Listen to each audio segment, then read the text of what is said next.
नमस्कार दोस्तों, प्रज्ञावाणी YouTube channel में आप सभी का बहुत बहुत स्वागत एवं अभिनंदन है। दोस्तों, अगर आप इस चैनल पर नए हैं तो इस चैनल को सब्सक्राइब एवं शेयर करना न भूलें। दोस्तों, इस वीडियो के माध्यम से हम जानेंगे कि क्या नारियों को वेद अध्ययन करने का अधिकार है। अगर हम अंध मान्यताओं की बात करें तो बहुत सारे लोग, यहाँ तक कि बहुत सारे धर्माचार्य भी मिलेंगे जो नारियों के वेद अध्ययन एवं गायत्री में नारियों को दीक्षित करने के विरुद्ध हैं। तो चलिए इस वीडियो के माध्यम से इन सारी शंकाओं का समाधान पाते हैं। वेदों में नारी को वेदाध्ययन करने का स्पष्ट संदेश है। ऋग्वेद में ऋषि संदेश देते हुए कह रहे हैं कि हे समस्त नर नारियों, तुम्हारे लिए ये मंत्र समान रूप से दिए गए हैं तथा तुम्हारा परस्पर विचार भी समान रूप से हो। मैं तुम्हें समान रूप से ग्रंथों का उपदेश करता हूँ। अथर्ववेद में स्पष्ट संदेश है कि ब्रह्मचर्य का पालन कर कन्या वर का ग्रहण करे। यहाँ पर ब्रह्मचर्य का अर्थ है ब्रह्मा अर्थात वेद में चर अर्थात गमन, ज्ञान या प्राप्ति करना। अथर्ववेद में नववधू को संबोधित करते हुए उपदेश दिया गया है कि हे वधू, तेरे आगे पीछे, मध्य में, अंत में सर्वत्र वेद विषयक ज्ञान रहे और वेद ज्ञान के अनुरूप तुम अपने सारे जीवन का संचालन करना।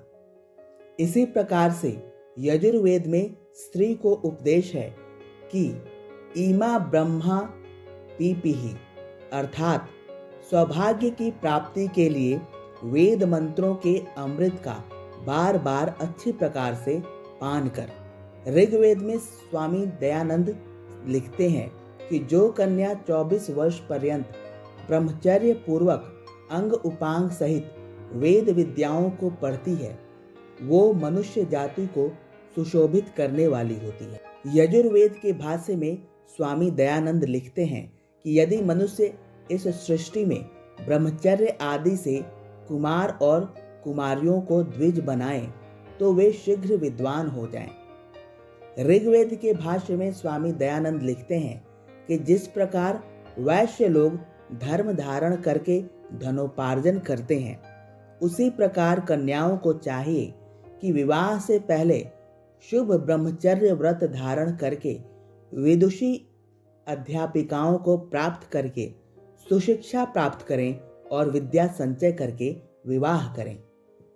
ऋग्वेद के भाष्य में स्वामी दयानंद लिखते हैं कि जैसे ब्रह्मचर्य करके यौवनावस्था को प्राप्त हुई विदुषी कुमारी कन्या अपने पति को प्राप्त कर निरंतर उसकी सेवा करती है, और जैसे ब्रह्मचर्य को किए हुए पुरुष अपनी प्रीति के अनुकूल चाही हुई स्त्री को पाकर आनंदित होते हैं, वैसा ही सदा होवे।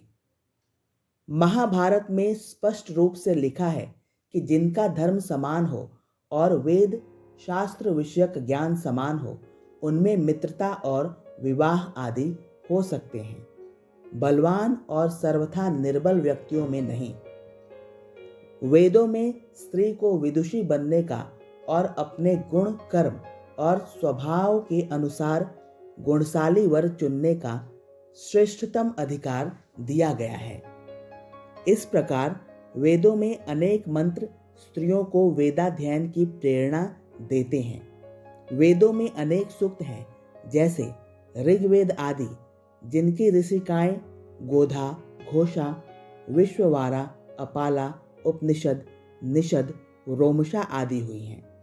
ये ऋषिकाएं न केवल वेदों को पढ़ती थीं, उनके रहस्य को समझती थीं, अपितु उनका प्रचार भी करती थीं।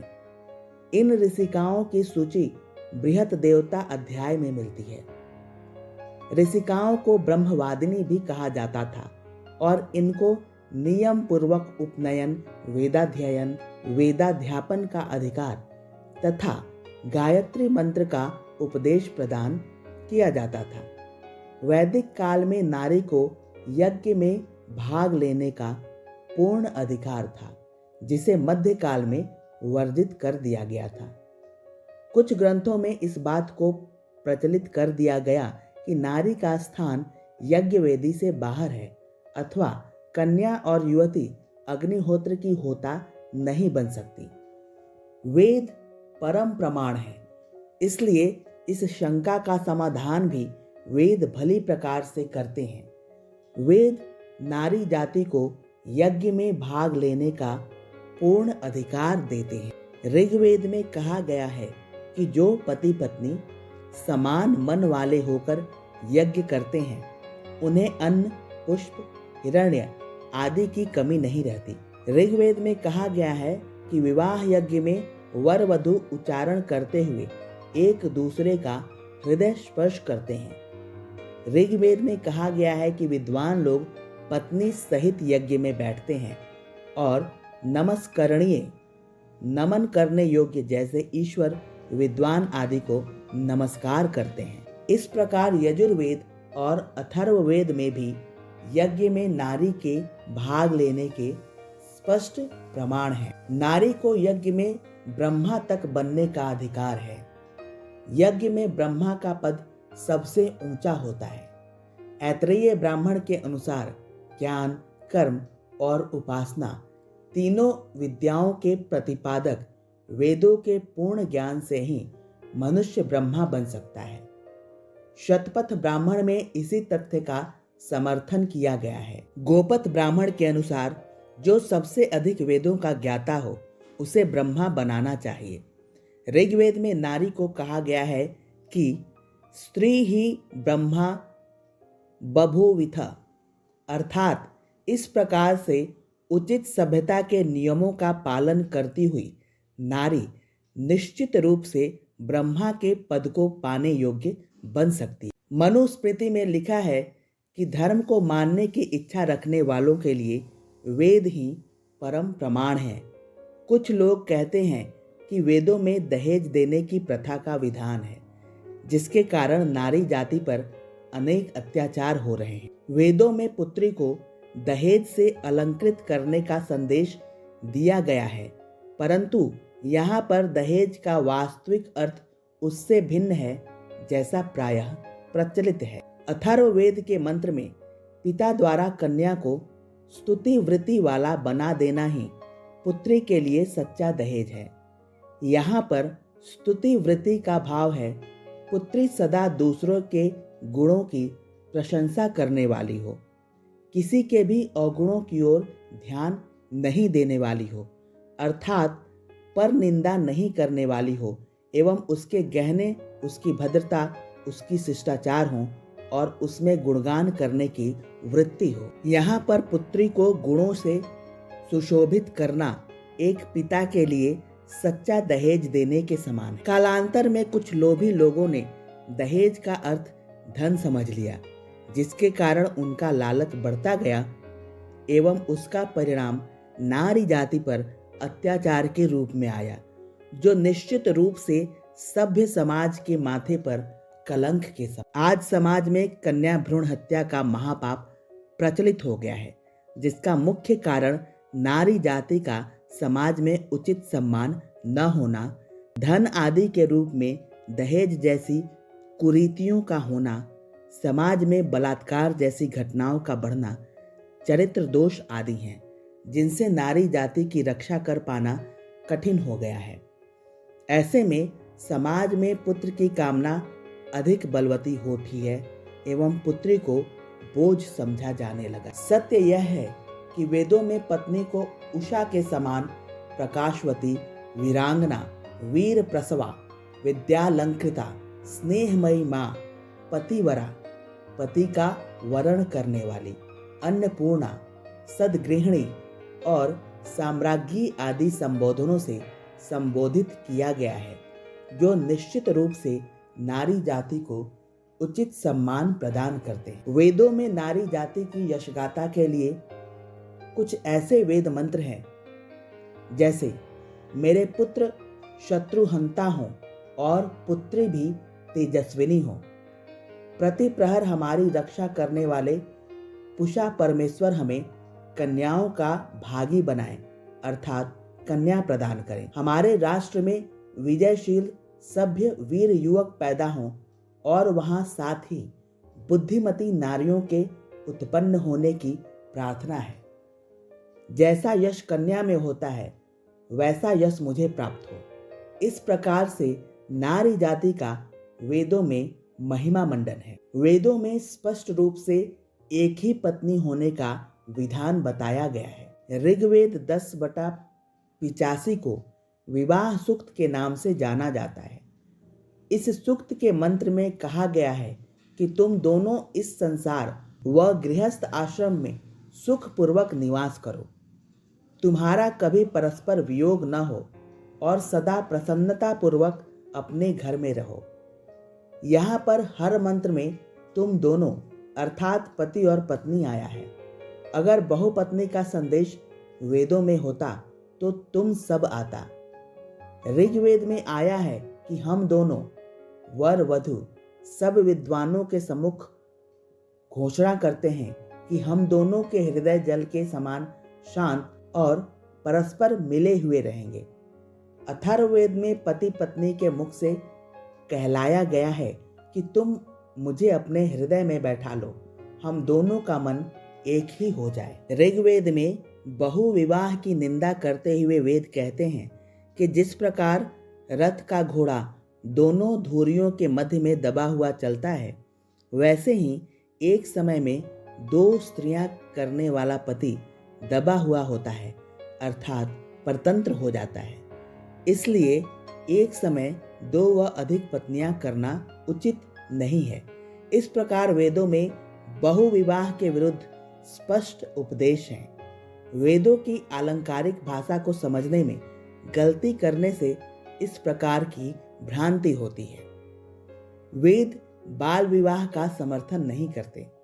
हमारे देश पर विभिन्न आक्रांताओं के आक्रमण के पश्चात बाल विवाह की कुरीति को समाज ने अपना लिया, जिससे न केवल ब्रह्मचर्य आश्रम लुप्त हो गया, बल्कि शरीर का सही ढंग से विकास न होने के कारण एवं छोटी उम्र में माता पिता बन जाने से संतान भी कमजोर पैदा होती गई, जिससे हिंदू समाज दुर्बल से दुर्बल होता गया। अथर्ववेद के ब्रह्मचर्य सूक्त के मंत्र में कहा गया है कि ब्रह्मचर्य, सादगी, संयम और तपस्या का जीवन बिताकर कन्या युवा पति को प्राप्त करती है।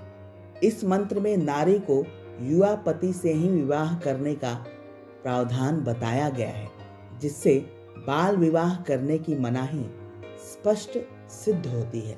ऋग्वेद के सूक्त में वर वधु मिलकर संतान के उत्पन्न करने की बात कह रहे हैं।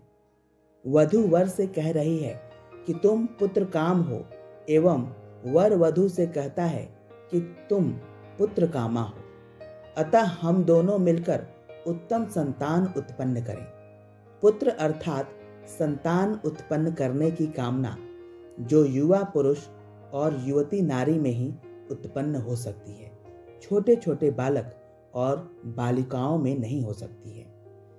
इन प्रमाणों से यही सिद्ध होता है कि वेद बाल विवाह का समर्थन नहीं करते। संसार की किसी भी धार्मिक पुस्तक में नारी जाति की महिमा का इतना सुंदर गुणगान नहीं मिलता जितना वेदों में मिलता है। कुछ उदाहरण इस प्रकार है। 1. उषा के समान प्रकाशवती। हे राष्ट्र की पूजा योग्य नारी, तुम परिवार और राष्ट्र में सत्यम शिवम सुंदरम की अरुण कांतियों को छिटकती हुई आओ। अपने विस्मयकारी सद्गुणों के द्वारा अविद्याग्रस्त जनों को प्रबोध प्रदान करो। जन जन को सुख देने के लिए अपने जगमग करते हुए रथ पर बैठ कर आओ। 2. वीरांगना। हे नारी, तू स्वयं को पहचान, तू शेरनी है, तू शत्रु रूप मृगों का मर्दन करने वाली है। देवजनों के हितार्थ अपने अंदर सामर्थ्य उत्पन्न कर। हे नारी, तू अविद्या आदि दोषों पर शेरनी की तरह टूटने वाली है। तू दिव्य गुणों के प्रचारार्थ स्वयं को शुद्ध कर। हे नारी, तू दुष्कर्म एवं दुर्व्यसनों को शेरनी के समान नष्ट करने वाली है। धार्मिक जनों के हितार्थ स्वयं को दिव्य गुणों से अलंकृत कर। तीसरा, वीर प्रसवा। राष्ट्र को नारी कैसी संतान दे। हमारे राष्ट्र को ऐसी अद्भुत संतान प्राप्त हो जो उत्कृष्ट कोटि के हथियारों को चलाने में कुशल हो, उत्तम प्रकार से अपनी तथा दूसरों की रक्षा करने में प्रवीण हो, सम्यक नेतृत्व करने वाली हो, धर्म अर्थ काम मोक्ष रूपी 4 पुरुषार्थ समुद्रों का अवगाहन करने वाली हो, विविध संपदाओं की धारक हो, अतिशय क्रियाशील हो, प्रशंसनीय हो, बहुतों से वर्णनीय हो, आपदाओं की निवारक हो। चौथा, विद्या अलंकृता। विदुषी नारी अपने विद्या बलों से हमारे जीवनों को पवित्र करती रहे। वह कर्मनिष्ठ बनकर अपने कर्मों से हमारे व्यवहारों को पवित्र करती रहे। अपने श्रेष्ठ ज्ञान एवं कर्मों के द्वारा संतानों एवं शिष्यों में सद्गुणों और सत्कर्मों को बसाने वाली वह देवी गृह, आश्रम, यज्ञ एवं ज्ञान यज्ञ को सुचारू रूप से संचालित करती रहे। पांचवा, स्नेहमयी माँ। हे प्रेम रसमयी माँ, तुम हमारे लिए मंगल कारिणी बनो, तुम हमारे लिए शांति बरसाने वाली बनो, तुम हमारे लिए उत्कृष्ट सुख देने वाली बनो। हम तुम्हारी कृपा दृष्टि से कभी वंचित न हो। छठा, अन्नपूर्णा। इस गृहाश्रम में पुष्टि प्राप्त हो, इस गृहाश्रम में रस प्राप्त हो, इस गृहाश्रम में हे देवी तू दूध, घी आदि सहस्त्रों पोषक पदार्थों का दान कर। यम नियमों का पालन करने वाली गृहिणी, जिन गाय आदि पशु से पोषक पदार्थ प्राप्त होते हैं उनका तू पोषण कर। मनुस्मृति में कहा गया है कि जहां नारियों की पूजा होती है वहां देवता निवास करते हैं। संसार में नारी जाति को सम्मान देने के लिए इससे सुंदर शब्द शायद ही कहीं मिलेंगे। यत्र नार्यस्तु पूज्यन्ते रमन्ते तत्र देवता, यत्रैतास्तु न पूज्यन्ते सर्वास्तत्र फलाः क्रिया। जिस कुल में नारियों की पूजा अर्थात सत्कार होता है उस कुल में दिव्य गुण, दिव्य भोग और उत्तम संतान होते हैं, और जिस कुल में स्त्रियों की पूजा नहीं होती वहाँ जानो उनकी सब क्रियाएं निष्फल हैं। इस तरह वेदों में, भारतीय शास्त्रों में नारियों को अत्यंत सम्मान की दृष्टि से देखा गया है और वही दृष्टि हमें सदा रखने की जरूरत है। अखंड ज्योति, नवंबर 2022। धन्यवाद।